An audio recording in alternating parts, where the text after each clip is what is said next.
In a short time, you can assemble the Disney Junior Mickey Racer battery-powered ride-on by Huffy. Let's get started. Lay out all the parts to make sure you have everything you need. For tools, you'll just need a Phillips screwdriver and scissors. First, install the rear drive wheels. Cut off the tie and remove the rear axle from the car body. Face the car body away from you. Remove the end caps from the rear axle. Keep the two washers on the axle, one touching each side of the axle crimps. Note that the insertion hole is at the base of the inside spring. With the washers away from the car body, insert the rear axle through the right side. Keep the axle straight and horizontal as you push it through the bottom. For easier installation, it may help to rotate the axle as you insert it. You may also gently tap on the axle to help it pass through. Once the axle is fully inserted, the first washer on the right side will be flush against the side of the car. Have the axle end emerge out of the left side so it's ready for the drive motor.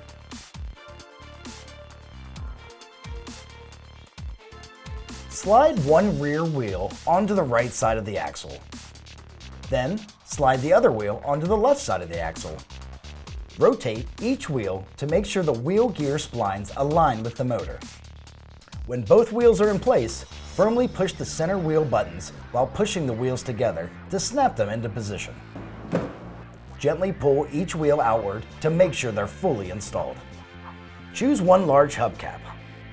Align the tabs with the wheel slots and then snap the hubcap into position. Repeat for the other wheel.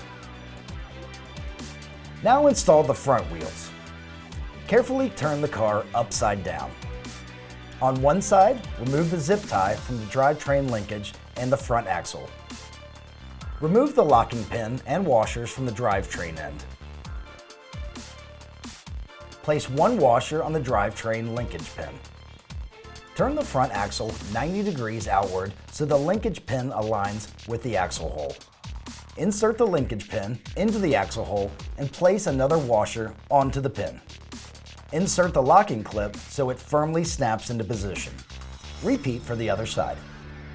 Remove the end caps from the front axle. Place the wheels on both ends of the axle, then firmly push the center wheel buttons while pushing the wheels together at the same time until the wheels snap into position. Gently pull outward on each wheel to make sure it's locked into place.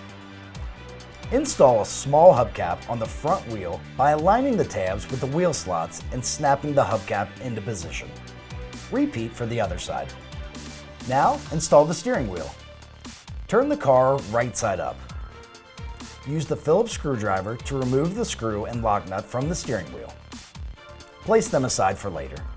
Face the steering wheel forward, then firmly connect the steering wheel to the plug that comes out of the car body hole.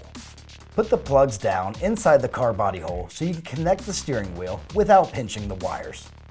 Lower the steering wheel onto the steering rod and make sure the holes align. Push the screw through the hole on the right side of the steering wheel and secure it with the lock nut on the left side. Tighten the screw securely. Make sure the steering wheel turns the front wheels without binding the inner wires. Now, install the spoiler. Fit the spoiler tabs into the recessed slots and snap them into place. Gently tap on the spoiler if necessary. To test, pull up slightly on the spoiler. It shouldn't pull out easily. With the scoop facing forward, firmly connect the plugs. Then, insert the connected plugs down the engine body hole so the wires don't get pinched. Align the tabs with the holes and firmly snap the scoop into place. To test, pull up on the scoop slightly. It shouldn't pull out easily. Connect both wires securely to the fuse block. Insert the fuse block and battery wires down the seat hole so they don't get pinched. Align the seat tabs with the top slots, then align the bottom tabs with the slots below.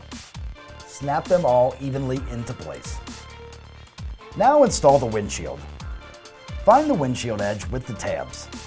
Fit the tabs into the recessed holes and snap into position evenly and securely. You may have to gently pull forward to make sure the tabs seat correctly. Verify installation by pulling up slightly. The windshield should not easily come out. Charge your Mickey Racer at least 8 to 12 hours before use, but never more than 20 hours. And now, you're ready for riding fun.